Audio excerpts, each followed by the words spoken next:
There was a mischievous deity that wanted to play a prank on humans. And so he decided he was going to steal their greatest treasure. And after stealing it, he was trying to figure out where he was going to hide the treasure. So he thinks to himself, I'll put it way up high on a mountaintop. Yeah, that's a good place. And then after a while, he thinks, no, that's no good. They'll look there. And then he thinks, I'll put it deep in the ocean. He thinks, yeah, that's good. And a few minutes later, no, they'll look there. So then he thinks to himself, I know. I'll put it in their minds. They'll never look there. So this is why we come to spirituality, to look in our minds, to see what is going on, to see what's happening in here, to see how we are distracting ourselves from the greatest treasure that we have. And we do this because we are so obsessively looking outside of ourselves for happiness, looking outside of ourselves for validation, looking outside of ourselves, imagining that we have to have all of our ducks in a row, that we can't have any relationships that are disturbed. We can't be disappointed in anyone. We can't have anyone disappointed in us.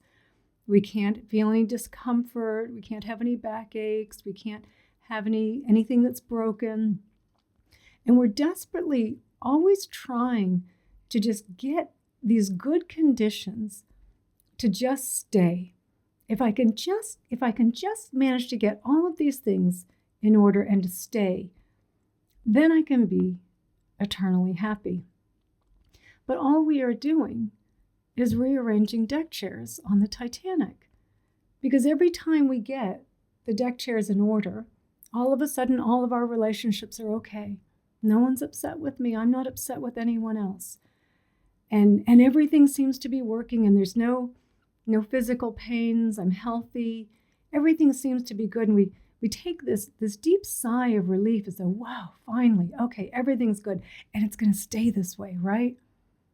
And of course it doesn't. The boat tilts, all the chairs go tumbling down, and we go running after them, panicking, worrying, and fretting, and trying to get them back in order. Oh no, I said something wrong. Oh no, I can't be happy now. They must think I'm so stupid. I'm so embarrassed. What do they think of me? And this kind of frantic in our thoughts, spinning around, trying to get the deck chairs back in order again, only to get them there and have the boat pitch again, and all the deck chairs go flying in the other direction. And this is how it just always is. The deck chairs keep moving, they keep moving, and we keep desperately trying to get them to stay. And when one day we finally realize the boat's sinking, and I never fully appreciated the luxury liner that I was on. All the good amenities, all the good food, all the entertainment, high-speed internet, right? The comfortable bed, the clothes, the relationships, the laughter. I never fully appreciated it because I was so focused on the damn chairs. And this is what we do. We spend our whole lives imagining problems, creating problems that do not exist, that are not happening. But in our minds, we are believing is a problem. And therefore, if I have this problem and I can't be happy because I have this problem, I better start thinking about a solution. So now we feverishly start thinking about a solution, an imaginary solution to our imaginary problem, to try and appease this little imaginary self inside, as though somehow we're going to finally make it happy. We present the solution. Here you go. It's all good. They're not upset with me. They just texted. Everything's okay. And it goes, okay. But did you see what's happening over here? And we go rushing over to try and adjust the deck chairs again. So we keep going back and forth doing this until one day we realize, oh, the boat that we're on here, this life is sinking. And we didn't live. We were so focused on the deck chairs, getting the deck chairs to stay. And it's all this mental activity, the complaining and judging and comparing and worrying and doubting and fretting and controlling and grasping and trying to manipulate. All this mental activity that is always telling us the solution to our problems is out there. If you could just get all of these things fixed and to stay, then you could be eternally happy. And we are constantly lost in this mental activity and missing the treasure that is right here. So for the last few years, actually last probably 7-8 years, I have watched a lot of near-death experience reports and read a lot of books on it. I've been fascinated by this topic. And whether you believe in near-death experiences or not, there is a clue that they offer us, that when they come back, that when people who have clinically died, their brain dead, their heart's dead, all indications show that they are actually dead, that many of them, when they come back, report leaving their bodies and really hovering above their bodies, seeing their bodies lying on the hospital table and all the doctors and nurses frantically trying to bring them back to life. And this sudden realization of how fleeting this life was, that 1 minute you're down here having this experience, having this tactile, visceral experience of life, and in an instant, it's gone. And then this realization that hits you, oh, the treasure was my life. I was the treasure, the experience of Meredith, the experience of Mary, of Terry. That was the treasure. And this is why so many people that do come back from near-death experiences, and again, whether you believe it or not, they are changed after these experiences. They really do get it. This is fleeting. It's not going to last. And this is the treasure that we keep overlooking when we're lost trying to rearrange the deck chairs. That our lives, we're missing our lives. As Thomas Carlyle, the Scottish philosopher, says, it's not just that we're suffering, it's what we are missing.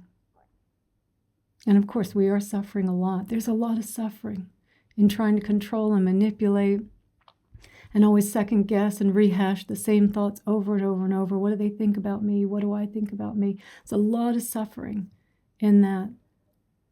But it is also, what are we missing? We're missing our lives. Because we go about our lives.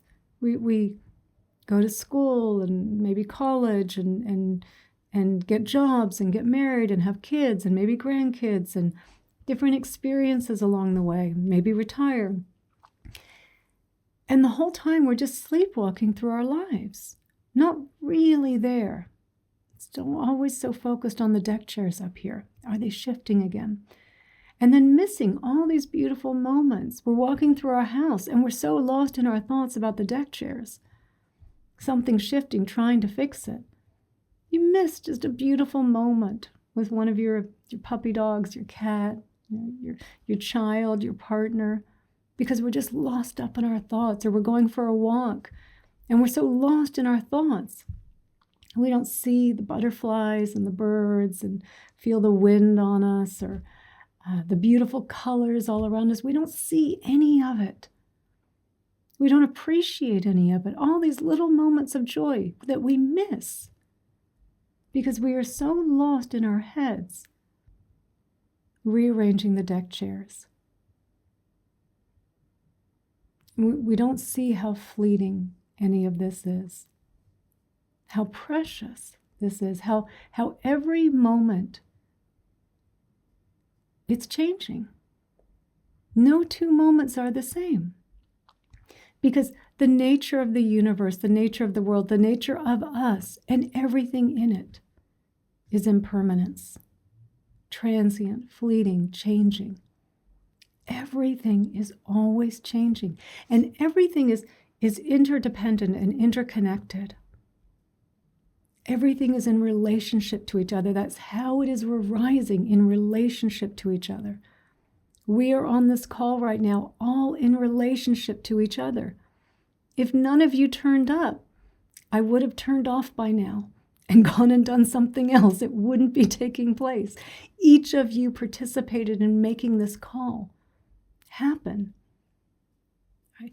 Everything is interdependent, interconnected, changing, fluid. Nothing is standing still. That is the beauty of what we are trying to see, of how we are arising in each moment, how we are in relationship to everything, a million, billion, trillion causes and conditions coming together and changing moment by moment by moment.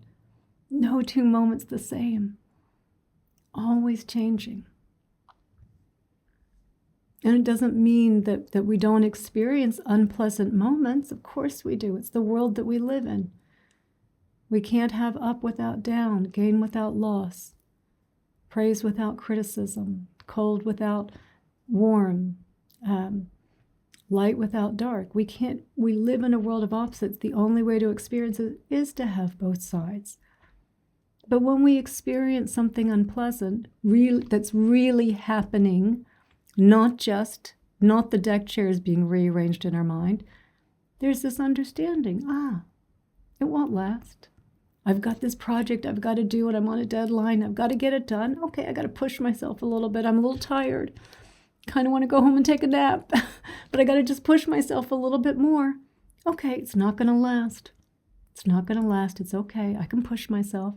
It's not always going to be like this, right? But for all the self-created suffering, most of the unpleasant conditions that we experience is self-created suffering, is just shuffling the deck chairs back around, of things that are not even happening.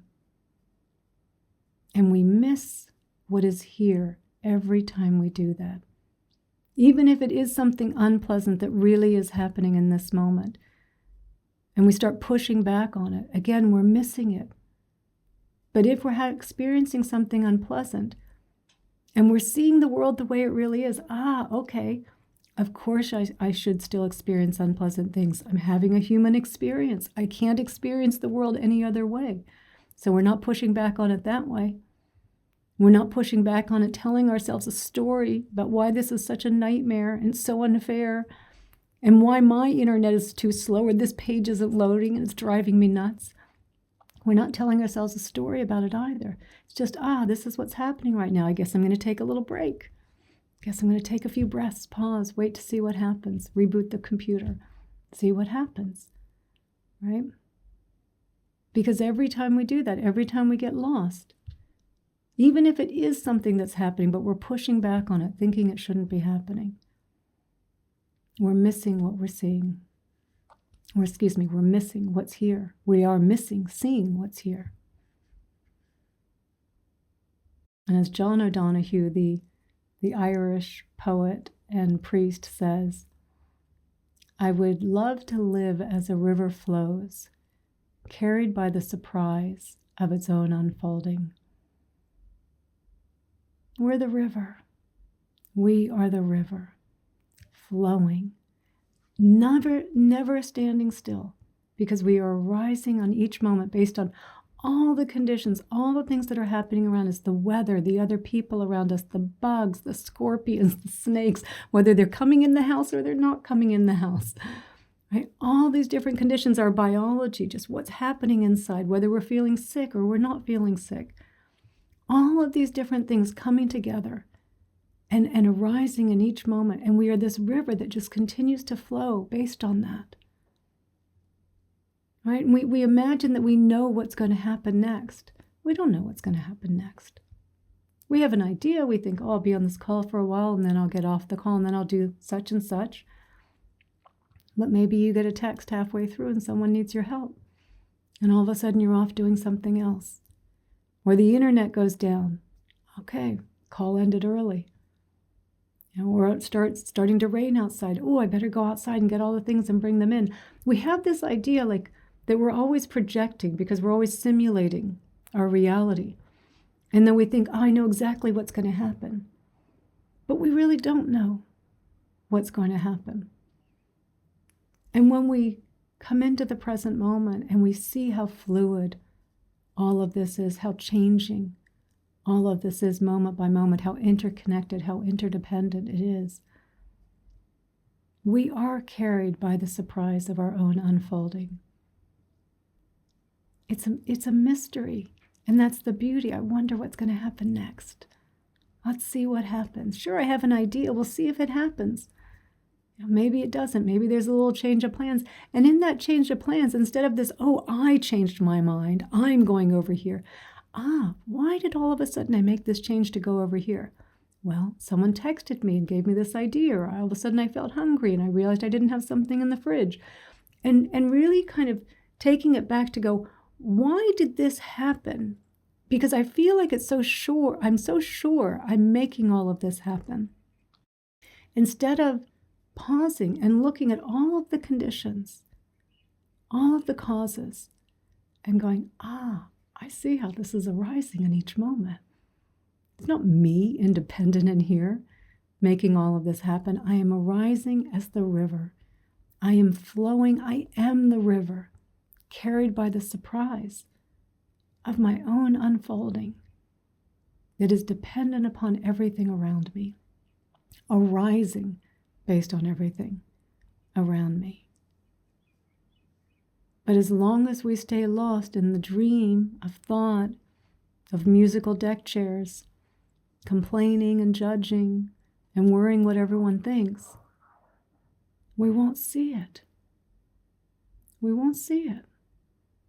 It's not just the suffering, it's what we are missing, the connection, the beauty, the awe, the wonder. It's all changing, never to be repeated again.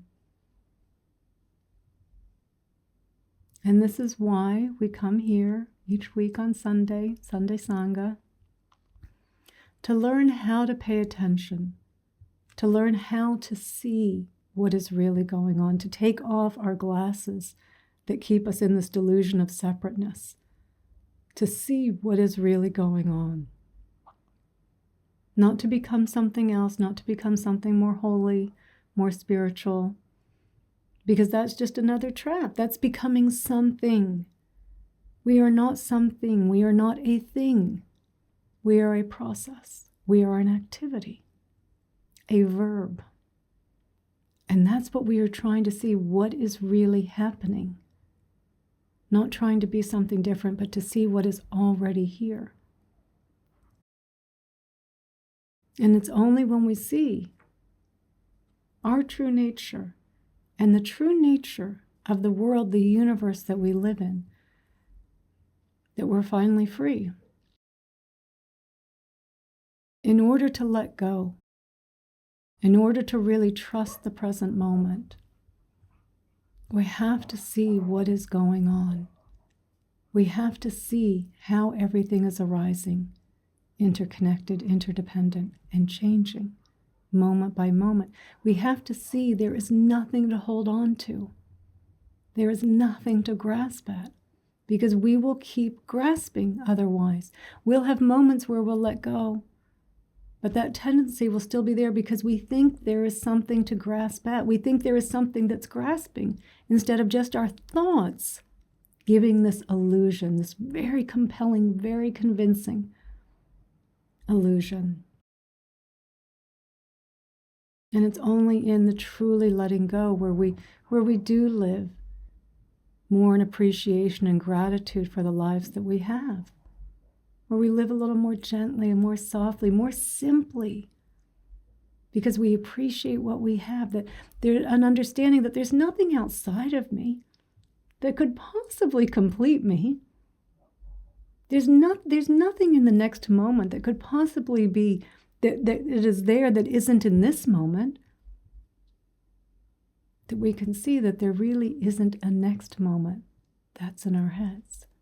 There's only ever this moment. This is the only moment we can live in.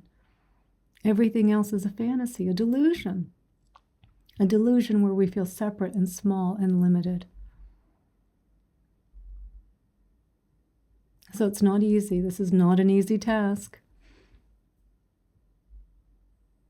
Everything in our society and our culture in our media, in our books, in our movies, in all the people around us, are always trying to pull us back into this false view of reality, this view where everyone is separate and independent and lacking and small and helpless.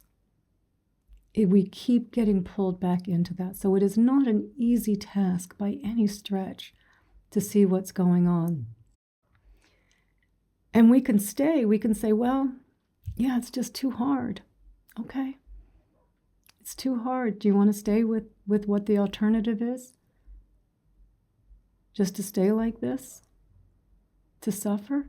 Because that is the option then. Just to stay on the path that we're on in this delusion of separateness, of seeing ourselves as a small, limited being, a fragile little being that's desperate for everyone's validation. And horrified at the thought of someone disapproving of us, of criticizing us, of thinking less of us. That's so easily irritated or frustrated simply because the internet went down or a web page took too long to upload. The slightest thing disturbing us. Because every time we do that, every time we get irritated, every time we compare ourselves to someone else, every time we judge ourselves negatively, every time we imagine other people judging us, all we are doing is perpetuating this cycle of suffering. It just continues on and on and on. It doesn't end. It doesn't lead to the end of it. Because the moment everything gets settled, the moment all the deck chairs stay in one place for a moment, they just shift again a few moments later. They're always shifting. These things are never going to stop shifting. But most of this suffering, to be clear, is not even happening. We're just imagining. We're just making up problems in our head. So this path, the path that most people have been on, the path of suffering that led most of us to spirituality, it doesn't lead to the end of suffering, it's just more suffering.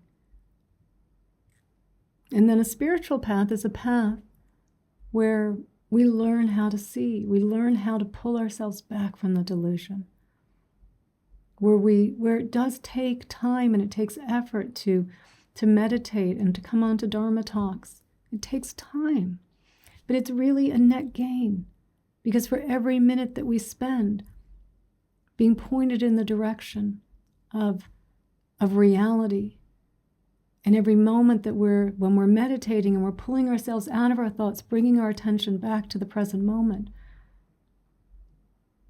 we are living more in the present moment. All of that time that could have been spent rearranging the deck chairs.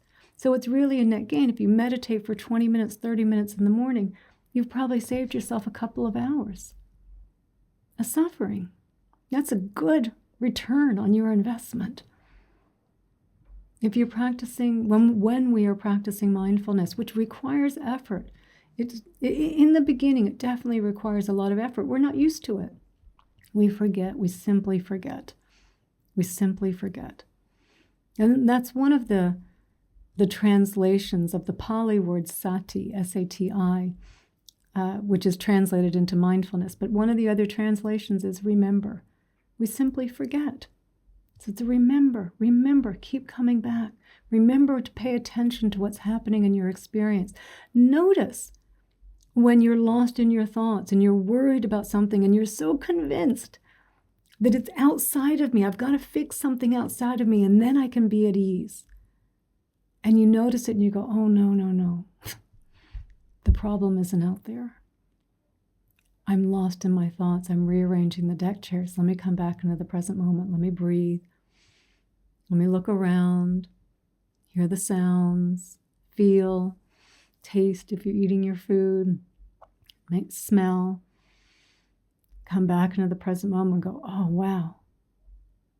For a moment, I believed that I had this big, huge problem. But now the problem's gone because I'm back in the present moment. And yes, that requires effort to do that. To pull ourselves away from those thoughts, to pull ourselves away is not easy. especially if it's a sticky thought. And we've initiated the stress response. Stress meant to keep us laser focused on the threat. If it's a thought that started the stress, it's very hard to pull our attention away from it. So it does require a lot of effort. And it requires no effort whatsoever to stay lost in the dream, to judge ourselves, to judge other people, to compare, to doubt, to worry, belittle. No effort whatsoever. But it's a lot more painful. And one path, this path, a spiritual path, leads to the end of suffering. Every moment of in meditation, pulling our attention back away from the thoughts, back to the breath, is a moment of deprogramming. Every moment of mindfulness is a moment of deprogramming, a moment of gratitude, appreciation for what you have, where you are, is another moment of deprogramming. And we just keep deprogramming a little bit by little bit by little bit by little bit, because this is a gradual path. Barring having the near-death experience or some catastrophic event, we are gradually doing this. We are gradually pulling the veil back and seeing each moment by moment by moment, deprogramming from the illusion.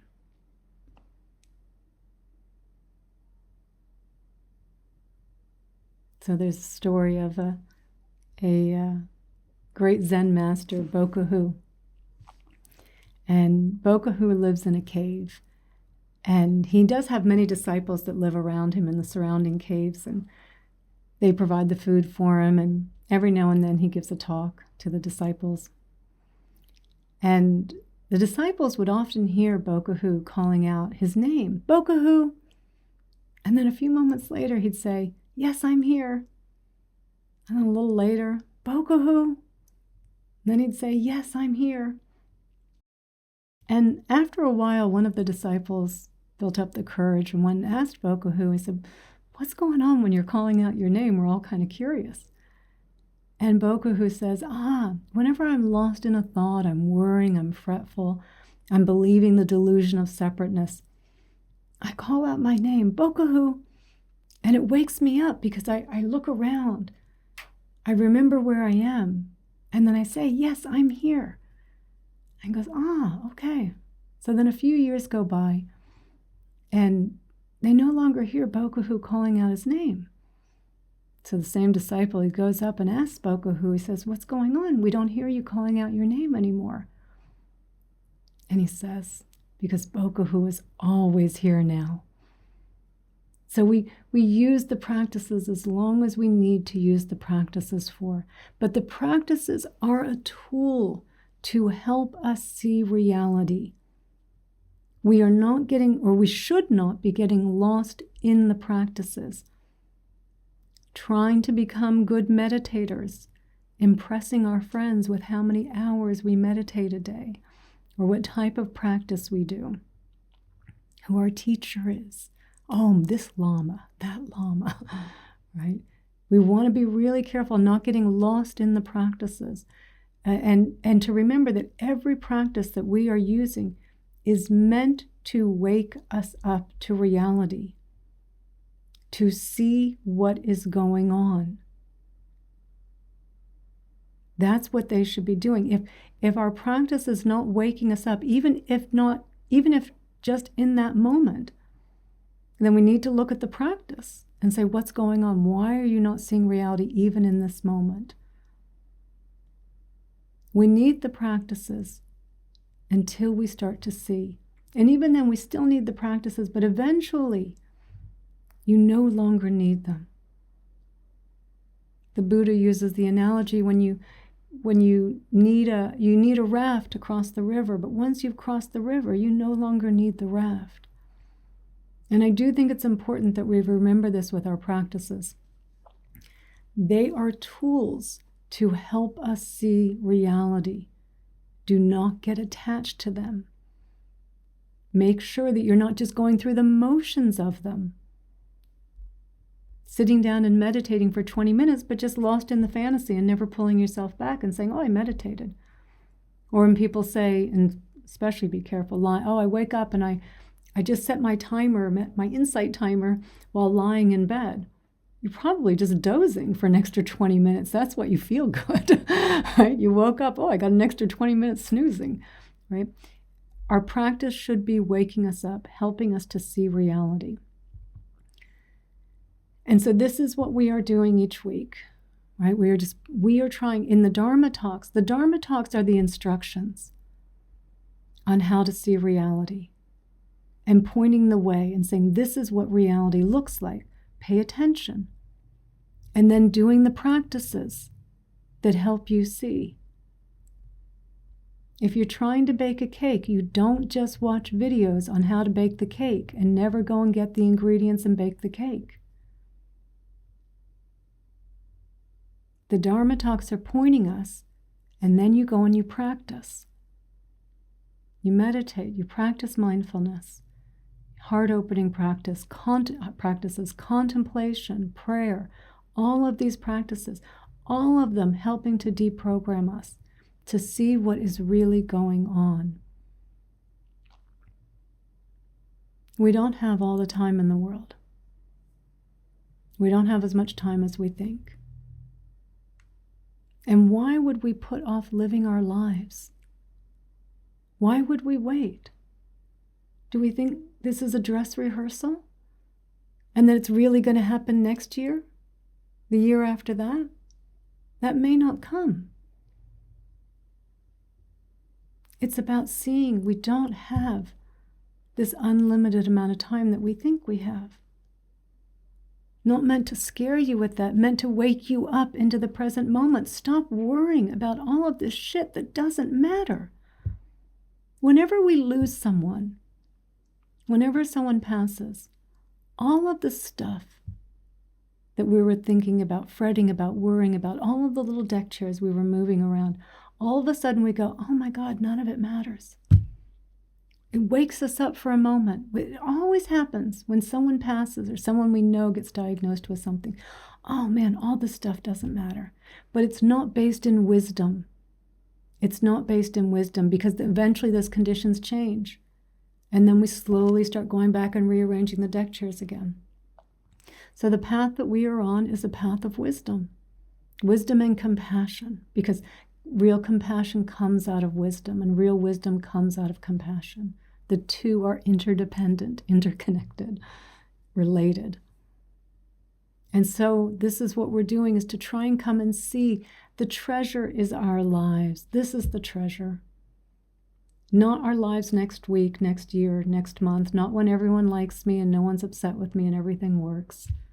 It's just now, it's this moment. And every time we bring ourselves back, it's this moment again. I'm here. And appreciating these good conditions that we have. Not everyone has good conditions on this planet. We have good conditions. We do not know how long they will last. People in Ukraine a few years ago thought they had all the time in the world, and look at what their conditions had changed into. Israel, Gaza, places all over the world that are experiencing really horrible conditions that at one point they weren't experiencing. Thought they had all the time in the world. We have the good conditions now. It's time for us to look at this, to stop rearranging the deck chairs. To be here now, appreciate the treasure, the beauty, the fleeting nature of each moment. It's here, it's only here. It's only here in this moment. That's what we have to keep seeing, keep coming back to deprogram out of the illusion of separateness, back into reality.